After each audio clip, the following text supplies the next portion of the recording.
মৰমৰ চতুৰ্থমান শ্ৰেণীৰ ছাত্ৰ-ছাত্ৰীসকল আজি তোমালোকৰ পৰিৱেশৰ ৫ নং ৪ শাক পাচলিৰ বাগিচা নামৰ পাঠটো আমি পঢ়িবলৈ ওলাইছো পঢ়াৰ লগতে আমি ইয়াত প্ৰশ্ন বিষয়বোৰ আলোচনা কৰি শেষত প্ৰশ্নোত্তৰবোৰ সমাধান কৰিবলৈ যত্ন কৰিম আৰু যদি তোমালোকে মোৰ চেনেলটোত নতুনকৈ আহিছা তেতিয়াহ'লে এটা সাবস্ক্ৰাইব কৰি দিবা আৰু ভিডিঅ'টো ভাল লাগিলে এটা নিশ্চয় লাইক কৰি দিবা আৰু নটিফিকেশন বেলটো অন কৰি থবা যাতে সকলোবোৰ ভিডিও তোমালোকে পাবলৈ সক্ষম হোৱা এতিয়া আহাচোন আমি পাঠটো আমি আলোচনা কৰো গতিকে ইয়াত কাখতে এটা চিত্ৰ দেখুৱা হৈছে বিভিন্ন ধৰণৰ শাক-পাচলিৰ বাগিচাৰ খেতি কৰিছে ইয়াতে কাখৰ শাক-পাচলি বাগিচাৰ ছবিখনলৈ মন কৰাচোন তাত কি কি শাক-পাচলি আৰু ফল-মূল দেখা পাইছা আমাক সুধিছে যে আমি ইয়াতে কি কি শাক-পাচলি আমি দেখা পাইছো ইয়াতে যদি আমি চিত্ৰটোলে মন কৰো এতে ৰঙালাও দেখিছো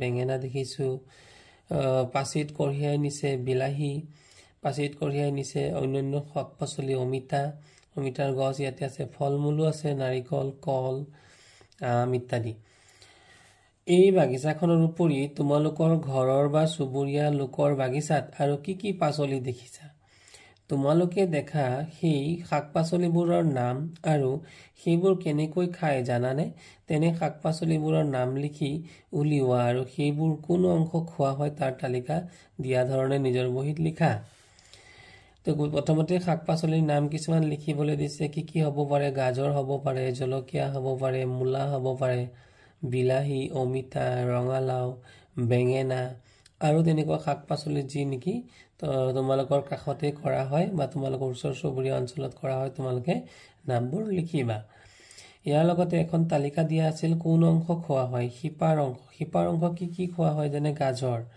গাজৰটো হিপাৰ অংশ খোৱা হয় তাৰ বাহিৰে আৰু কি খাব পাৰি যেনেকে মূলাটো হিপাৰ অংশই খোৱা হয় গতিকে এটোত মই মূলা লিখিব পাৰো ওলকবি গাগছৰ অংশটো ওলকবি খোৱা হয় তেতিয়াহলে আৰু কি বস্তু যেনেকে যেটো নেকি আমি গাগছৰ অংশটো খাওঁ আমি তোমালোকে মনত পেলাই লিখিবা পাত কি কি খাওঁ যেনে পালেং খাওঁ লাই খাওঁ আৰু তেনেকুৱা ধৰণৰ তোমালোকে মনত পৰিলে লিখিবাচোন ফল অমিতা ফলৰ মানে ফল হিচাপত আমি অমিতাটো খাওঁ তাৰ পিছতে ইয়াতে বীজ দিছে বীজ হিচাপত আমি তিল খাওঁ তিলৰ গুটি আমি খাওঁ আৰু ফল অমিতাৰ লগতে আৰু কি কি ফল হ'ব পাৰে ইয়াতে আম হ'ব পাৰে ৰঙালাওটো আসলে ফল নহয় ইয়াতে আম ইয়াত কোন অংশ খোৱা হয় এটা ফল বুলি দিছে পাত ফল অমিতা ৰঙালাওটো হ'ব ৰঙালাওটো শাক-পাচলি হিচাপত ফল হিচাপত দিছে আমটো নহব আমটোটো ফলে আমাক ইয়াত যেহেতু শাক-পাচলিৰ কথা কৈছে গতিকে ৰঙালাও হ'ব আৰু কি হ'ব পাৰে আৰু জিকা হ'ব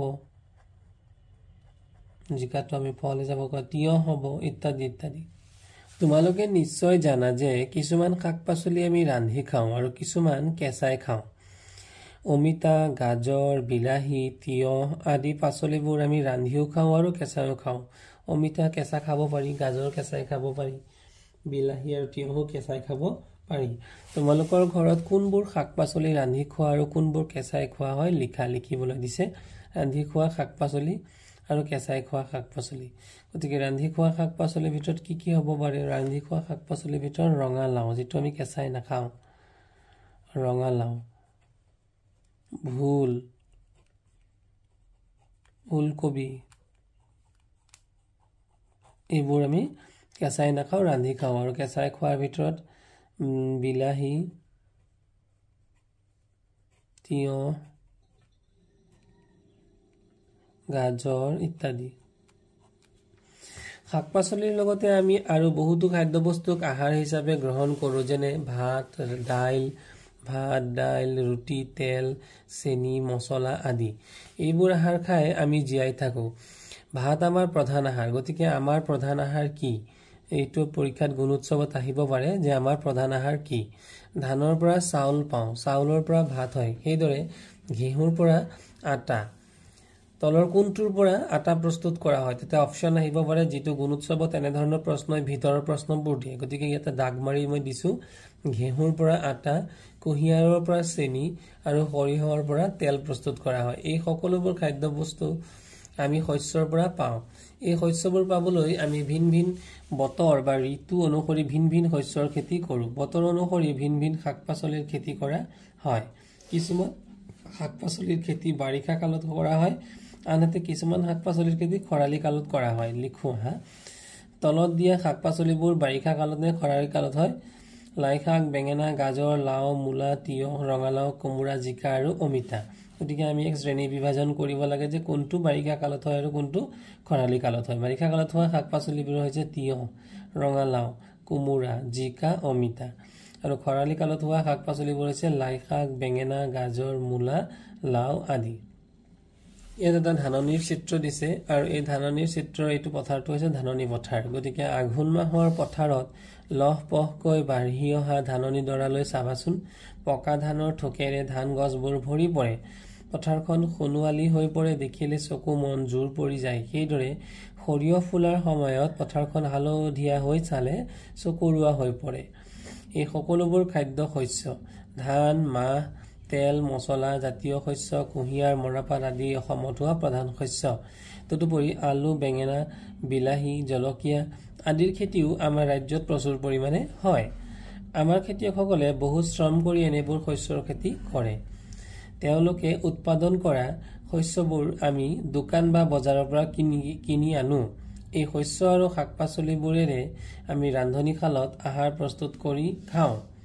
ওপৰৰ ছবিখনলৈ মন কৰা, তাত কি কি কাম কৰা হৈছে। গতিকে এই প্ৰথম ছবিটোত ইয়াতে কিছু এজোপা গছ পুলি লগোৱা হৈছে আৰু গছ পুলি বা শস্যৰ এয়া হৈছে শাক পাচলিৰ বাগিচা আৰু ইয়াতে গছ পুলিজোপাত পানী দি থকা হৈছে। তাৰ পিছৰ দৃশ্যটোত ফল মূলৰ বজাৰ কৰিব, এইখন এখন বজাৰ, কৰবাত ফল মূল কিনিছে, কোনোবাই অন্য শাক পাচলি কিনিছে। আৰু তৃতীয় তাৰ পিছৰ ছবিটোত এইটো হৈছে এটা পাকঘৰৰ ছবি, ইংৰাজীত কিচেন বুলি কোৱা হয়। গতিকে এই পাকঘৰত তেওঁলোকে বিভিন্ন ধৰণৰ খোৱা বস্তু, খাদ্য বস্তু প্ৰস্তুত কৰিবলৈ যত্ন দিছিল। তোমালোকে খেতি পথাৰ দেখিছানে? খেতিয়কে তাত কি কি কৰে? তেওঁলোকে উৎপাদন কৰা শস্যবোৰ আমি কেনেকৈ পাওঁ? তলৰ ছবিকেইখনলৈ চোৱা আৰু দলত আলোচনা কৰি শস্য উৎপাদনৰ পৰা ৰান্ধনীশালত ৰান্ধি খোৱালৈকে একাদিক্ৰমে নম্বৰবোৰ দিয়া আৰু কাৰ্যবোৰৰ নাম লিখা। ইয়াতে নম্বৰ কেইটামান ছবি দিয়া আছে আৰু তাক নম্বৰিং অৰ্থাৎ নম্বৰ ক্ৰম অনুযায়ী সজাবলৈ দিছে। গতিকে আমি খেতি কৰিবলৈ হলে প্ৰথমতে হাল বাব লাগিব। গতিকে এইটো হ'ব 1 নম্বৰত। তাৰপিছত আমি কি কৰিব লাগিব? 2 নম্বৰত হাল বোৱাৰ পিছত মৈৰে মাটিখিনি সমান কৰিব লাগিব। গতিকে এইটো হ'ব 2 নম্বৰত। 3 নম্বৰত হ'ব আমি হাল বাই হৈ যোৱাৰ মাটি চহোৱাৰ পাছত আমি ধান লগাব লাগিব। এইটো হ'ব 3 নম্বৰত। আৰু 4 নম্বৰত ইয়াতে হৈছে কি, ধানখিনি লগোৱাৰ পাছত আমি সাৰ ছটিয়াব লাগে। যিহেতু ইয়াতে বিভিন্ন ধৰণৰ ৰাসায়নিক সাৰ আদি ছটিওৱা হৈছে যাতে পোক পতংগই হওক বা পোক পতংগবোৰ মৰি যায় বা গছ গছনিবোৰৰ স্বাস্থ্য ভাল হয়, তাৰ বাবে ইয়াতে সাৰ ছটিওৱা হৈছে। তাৰপিছতে 5 নম্বৰত হ'ব ধানবোৰ কাটা। যেতিয়া ধানবোৰ পকিব, ধানবোৰ পকাৰ পিছত ধানবোৰ কাটা হ'ব। 6 নম্বৰ চিত্ৰত আছে, 6 নম্বৰত দিয়া হৈছে মৰণা মাৰিব লাগিব। ধান কাটি চপোৱাৰ পাছত আমি মৰণা মাৰিব লাগিব। গতিকে এইটো হ'ব 6 নম্বৰ চিত্ৰ। 7 নম্বৰ চিত্ৰত হৈছে মৰণা মৰাৰ পাছত ধানখিনি চাফ চিকুণ কৰাৰ পাছত আমি ভঁৰালত ধানখিনি সোমোৱাই থব লাগিব। আৰু 8 নম্বৰ চিত্ৰত আমি সেই ধানৰ পৰা চাউল বনাই আমি ধুনীয়াকৈ ভাত সাজ বনাই খাব পাৰোঁ। গতিকে এইটো হৈছে 8 নম্বৰ চিত্ৰ। খেতিৰ বিষয়ে জানি লওঁ আহা। খেতি কৰিবলৈ প্ৰথমতে মাটিডৰা ভালদৰে চহাব লাগে। মাটি বিভিন্ন প্ৰকাৰে চহোৱা হয়, যেনে হাল বোৱা। কি কি কৰা বুলি কৈছে মনত ৰাখিবা। হাল বোৱা, কোৰ মৰা, ট্ৰেক্টৰেৰে চহোৱা। ট্ৰেক্টৰেৰে কম সময়ৰ ভিতৰতে অধিক মাটি চহাব পাৰি। প্ৰয়োজন মতে মাটিডৰাত সাৰ আৰু পানীৰ যোগান ধৰিব লাগে। তদুপৰি কীট পতংগৰ পৰা শস্য ৰক্ষা কৰিবলৈ উচিত পৰিমাণত কীটনাশক ঔষধ দিব লাগে আৰু উন্নত জাতৰ বীজ ব্যৱহাৰ কৰিব লাগে। গোবৰ, পচন সাৰ, কৃত্ৰিম সাৰ ব্যৱহাৰ কৰি মাটি সাৰুৱা কৰি তোলা হয়। কি কি ব্যৱহাৰ কৰিব লাগে বুলি ক'লে? গোবৰ, পচন সাৰ, কৃত্ৰিম সাৰ ইত্যাদি। অভিভাৱকৰ পৰা জানি লৈ লিখিবলৈ দিছে যে কৃষিৰ বাবে প্ৰয়োজনীয় উন্নত ব্যৱস্থাসমূহ আৰু খেতিৰ সঁজুলিবোৰৰ নাম লিখিবলৈ দিছে। গতিকে ইয়াতে চিত্ৰত দুটামান খেতিৰ সঁজুলি, এইটো হৈছে ট্ৰেক্টৰ, ট্ৰেক্টৰেৰে মাটি চহোৱা হয়, আৰু এইটো হৈছে পাৱাৰ টিলাৰেৰো ধান খেতিৰ বাবে মাটি চহোৱা হয়। গৰুৰ দ্বাৰা হাল বোৱাৰ সলনি প্ৰায়বোৰ খেতিয়কৈ আজিকালি মাটি চহ কৰিবলৈ ট্ৰেক্টৰ ব্যৱহাৰ কৰে। মাটি চহ কৰাৰ লগতে শস্যৰ বীজ সিঁচা, শস্য কঢ়িয়াবলৈ পাৱাৰ টিলাৰ আদি উন্নত যন্ত্ৰপাতি ব্যৱহাৰ কৰে। ইয়াৰ ফলত কম পৰিশ্ৰমতে বহুখিনি মাটিত খেতি কৰিব পাৰি। তলৰ ছবিত দেখা খেতিৰ সঁজুলিবোৰৰ নাম লিখিবলৈ দিছে। এইটো হৈছে নাঙল, এইটো হৈছে কাঁচি, এইটো হৈছে এক্সকেভেটৰ, এইটো হৈছে মই, এইটো হৈছে কোৰ, এইটো হৈছে জবকা, আৰু এই চিত্ৰটোত এইটো ধান টানিবলৈ ব্যৱহাৰ কৰা এবিধ সামগ্ৰী। ধান যেতিয়া মেলি দিয়া হয়, গতিকে ইয়াৰ নামটো তোমালোকে জানিবলৈ চেষ্টা কৰিবাচোন। দূৰদৰ্শন অৰ্থাৎ টিভি, দূৰদৰ্শন অনাতাঁৰ মাধ্যমৰ জৰিয়তে উন্নত মানৰ খেতিৰ প্ৰণালীৰ বিষয়ে বিভিন্ন কাৰ্যসূচীৰ যোগেদি সম্প্ৰচাৰ কৰা হয়। ইয়াৰ দ্বাৰা খেতিয়কসকলে বিভিন্ন প্ৰকাৰৰ শস্যৰ খেতি কেনেকৈ কৰিব পাৰি বা উন্নত মানৰ খেতি কৰি কেনেকৈ অধিক লাভৱান হ'ব পাৰি সেই বিষয়ে ভালদৰে জানিব পাৰে। আজিকালি মোবাইল ফোনৰ যোগেদিও খেতি কৰাৰ পদ্ধতি সম্পৰ্কে নানা কৌশল আয়ত্ত কৰিব পাৰি। ধান খেতিৰ বাবে যথেষ্ট পৰিমাণে পানীৰ প্ৰয়োজন। মনত ৰাখিবা, ধান খেতিৰ বাবে যথেষ্ট পৰিমাণে পানীৰ প্ৰয়োজন। অসমৰ বেছিভাগ খেতিয়কেই বৰষুণৰ ওপৰত নিৰ্ভৰ কৰি খেতি কৰে। বৰষুণৰ অভাৱ হ'লে শস্যৰ উৎপাদন ভাল নহয়। অসমত বাৰিষা আৰু খৰালি দুয়োটা সময়তে ধান খেতি কৰা হয়। বাৰিষা কালত বৰষুণৰ ওপৰত নিৰ্ভৰ কৰি অন্য কিছুমান শস্যৰো খেতি কৰা হয়। আনহাতে খৰালি কালত কৰা কিছুমান শস্যকো পানীৰ দৰকাৰ। তেনেবোৰ খেতিত কৃত্ৰিমভাৱে পানী যোগান ধৰা হয়। বিদ্যুৎ বা ডিজেল চালিত পাম্পৰ সহায়ত নৈ, পুখুৰী, নলী নদৰ পৰা পানী নি খেতি পথাৰত যোগান ধৰা হয়। খেতি পথাৰত পানী যোগান ধৰা হৈছে অন্যান্য পানী থকা ঠাইৰ পৰা পানী যোগান ধৰা কৃত্ৰিমভাৱে খেতি পথাৰত পানী যোগানৰ ব্যৱস্থা। খেতি বাতি কৰি বহু লোকে জীৱিকা নিৰ্বাহ কৰে। আজিকালি বিভিন্ন উন্নত কৃষি প্ৰণালী প্ৰয়োগ কৰি অধিক শস্য উৎপাদন কৰিব পাৰি। উন্নত কৃষি প্ৰণালী, এই শব্দটো মনত ৰাখিবা। বিভিন্ন ধৰণৰ আজিকালি টেকনলজি প্ৰণালী ব্যৱহাৰ কৰা হৈছে। উৎপাদিত কৃষিজাত সামগ্ৰীৰ ওপৰত ভিত্তি কৰি বিভিন্ন ধৰণৰ উদ্যোগ গঢ়ি উঠে। আমাৰ ৰাজ্যখনত প্ৰধানকৈ ধান, মাহ, সৰিয়হ, কুঁহিয়াৰ, চাহ, মৰাপাট, আনাৰস, কমলা, বাঁহ, বেত আদি প্ৰচুৰ পৰিমাণে উৎপাদন কৰা হয়। এইবোৰ সামগ্ৰীৰ ওপৰত ভিত্তি কৰি চাহ উদ্যোগ, চেনিকল, মৰাপাট কল,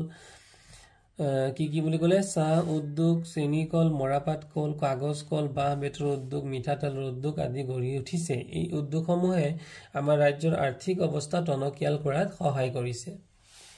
কৰি চাও আহা, অভিভাৱকৰ বা শিক্ষকসকলক কৰিবলৈ দিছে 3টা খালী টিনৰ পাত্ৰ বা প্লাষ্টিকৰ গিলাচত 3 প্ৰকাৰৰ মাটি, গতিকে মাটি কেই প্ৰকাৰৰ? মাটি 3 প্ৰকাৰৰ।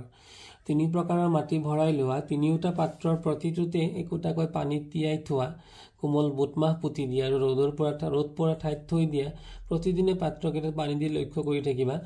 গতিকে মাটিৰ প্ৰকাৰ বালিচহীয়া মাটি আছে, বোকা মাটি আছে আৰু পলসুৱা মাটি আছে। 3 ধৰণৰ মাটি দিয়া হৈ আছে। আৰু 5 দিনৰ পিছত আৰু 12 দিনৰ পাছত তোমালোকে মন কৰিলে দেখিবা 12 দিনৰ পাছত বা 5 দিনৰ পাছত পলসুৱা মাটিৰ আটাইতকৈ বেছি শস্যৰ খেতি ভাল হৈছে, বা বুট মাহটো আটাইতকৈ বেছি ভালকৈ পলসুৱা মাটিত হ'ব।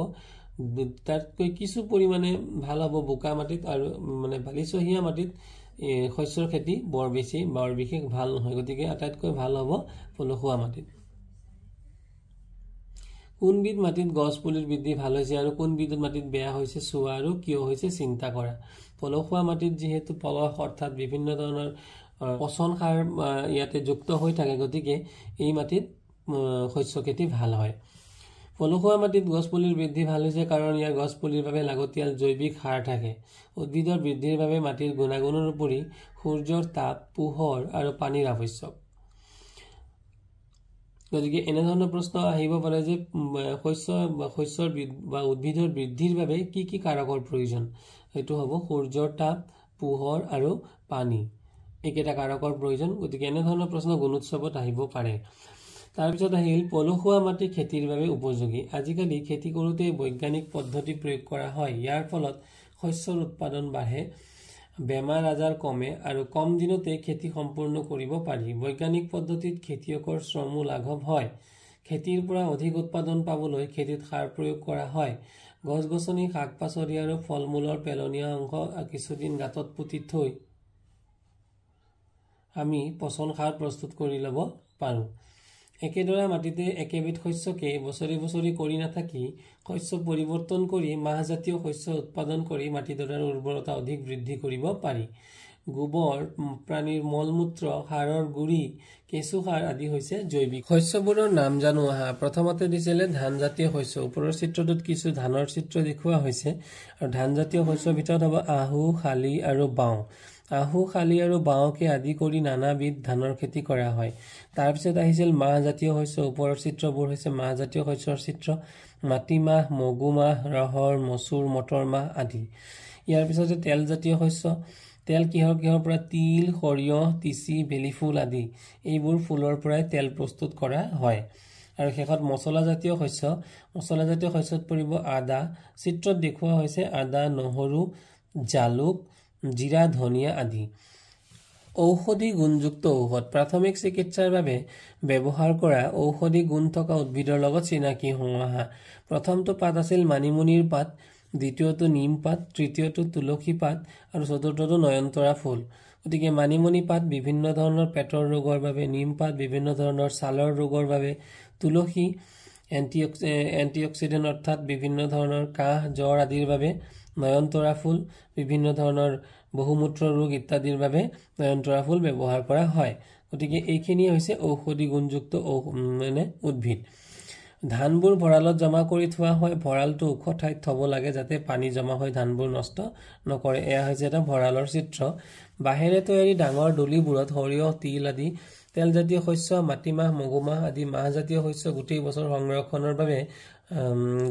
বাবে সংৰক্ষণ কৰি ৰখা হয়। শস্যৰ বীজবোৰ বাঁহেৰে তৈয়াৰী এটা পাত্ৰত ৰখা হয়। বীজ সংৰক্ষণ কৰা পাত্ৰটো হৈছে তুম।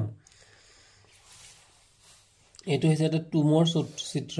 এই তুমত পৰীক্ষাত গুণোৎসৱত যাতে এই ধৰণৰ প্ৰশ্ন আহিব পাৰে যে বীজ সংৰক্ষণ কৰি ৰখা পাত্ৰবিধৰ নাম কি, তেতিয়া ইয়াৰ উত্তৰটো হ'ব তুম। শাক পাচলি, মাছ মাংস, ফল মূল আদি কিছুদিনলৈ সতেজ কৰি ৰাখিবৰ বাবে ব্যৱহাৰ কৰা যন্ত্ৰবিধৰ নাম কি? উত্তৰটো হ'ব ৰেফ্ৰিজাৰেটৰ নামৰ যন্ত্ৰবিধ ব্যৱহাৰ কৰা হয়। সোনকালে নষ্ট হৈ নোযোৱাকৈ শাক পাচলি, ফল মূল আদি এক নিৰ্দিষ্ট উষ্ণতাত শীতল কৰি ৰখা হয়। এনেদৰে শীতল কৰি ৰাখিব পৰা ভঁৰালেই হৈছে শীতল ভঁৰাল। কৃষিজাত শস্য যেনে ধান, মাহ, চাহপাত আদি বিশেষভাৱে নিৰ্মাণ কৰা পণ্যাগাৰত ৰখা হয়। এই পণ্যাগাৰসমূহত শস্যবোৰ বহুত দিন ভালে থাকিবৰ বাবে নিৰ্দিষ্ট উষ্ণতাত ৰখা হয়। মোৰ ছাত্ৰ ছাত্ৰীসকল, এইবাৰ আছিল আমাৰ প্ৰশ্ন উত্তৰবোৰ। ইয়াত প্ৰশ্ন কিছুমান দিয়া আছে। দুবিধ কেঁচাই খোৱা পাচলিৰ নাম লিখা। দুবিধ বাৰিষা কালত হোৱা পাচলিৰ নাম লিখা। দুবিধ খৰালি কালত হোৱা পাচলিৰ নাম লিখা। মাহজাতীয় শস্য দুবিধৰ নাম লিখা। তেলজাতীয় শস্য দুবিধৰ নাম লিখা। ধানজাতীয় শস্য দুবিধৰ নাম লিখা। মছলাজাতীয় শস্য দুবিধৰ নাম লিখা। দুবিধ খেতিৰ সঁজুলিৰ নাম লিখা। গতিকে তোমালোকে এই প্ৰশ্ন উত্তৰবোৰৰ উত্তৰ নিশ্চয়কৈ পাৰিবা বুলি আশা কৰিছোঁ আৰু লগতে মই এই প্ৰশ্ন উত্তৰবোৰ কৰিও ইয়াতে দিবলৈ যত্ন কৰিছোঁ। গতিকে ইয়াৰ পিছৰ প্ৰশ্নটো আছিল শুদ্ধ নে অশুদ্ধ লিখা। খেতি কৰিবলৈ প্ৰথমতে মাটিডৰা ভালকৈ চহাব লাগে। উত্তৰটো হ'ব শুদ্ধ। ঘেঁহু অসমৰ প্ৰধান শস্য। ঘেঁহু অসমৰ প্ৰধান শস্য নহয়, এইটো হ'ব ভুল। অসমৰ প্ৰধান শস্য হৈছে ধান। 3 নম্বৰত আছিল সৰিয়হ এবিধ মাহজাতীয় শস্য। উত্তৰটো শুদ্ধ। আজিকালি মাটি চহ কৰিবলৈ ট্ৰেক্টৰ ব্যৱহাৰ কৰা হয়। নম্বৰ উত্তৰটো হ'ব শুদ্ধ। খেতি বাতি কৰিও বহুলোকে জীৱিকা নিৰ্বাহ কৰে আৰু নম্বৰটো হ'ব শুদ্ধ। গতিকে তাৰপিছত প্ৰশ্ন কেইটামান দিয়া আছিল ইয়াতে। ধান খেতি কৰিবলৈ হ'লে কি কি কৰিব লাগে, কি কি উপায়েৰে খেতি পথাৰত পানী যোগান ধৰা হয়, আৰু শীতল ভঁৰাল কি, শীতল ভঁৰালত কি কি বস্তু ৰখা হয় আৰু কিয় ৰখা হয়। গতিকে এই প্ৰশ্ন উত্তৰবোৰ এজ এ এটাচমেণ্ট মই তোমালোকক প্ৰশ্ন উত্তৰবোৰ ইয়াতে লগতে মই উত্তৰসমূহ কৰি দিবলৈ যত্ন কৰিম। গতিকে মৰমৰ ছাত্ৰ ছাত্ৰীসকল, আগন্তুক গুণোৎসৱ বুলি তোমালোকলৈ শুভেচ্ছা জ্ঞাপন কৰিছোঁ, যাতে ভাল ফল তোমালোকে দেখুৱাব পাৰা। আৰু গুণোৎসৱৰ বাবে তোমালোকৰ পৰিৱেশৰ পাঠসমূহ থৰলি অৰ্থাৎ পাঠসমূহ ভালকৈ তোমালোকে পঢ়াটো দৰকাৰ। কাৰণ গুণোৎসৱত বাহিৰা প্ৰশ্নতকৈ ভিতৰৰ প্ৰশ্নসমূহ বেছিকৈ দিয়ে। গতিকে তোমালোকে এই পাঠসমূহ পঢ়ি ভাল ফল দেখুৱাব পাৰিবা বুলি আশা ৰাখিছোঁ। ধন্যবাদ।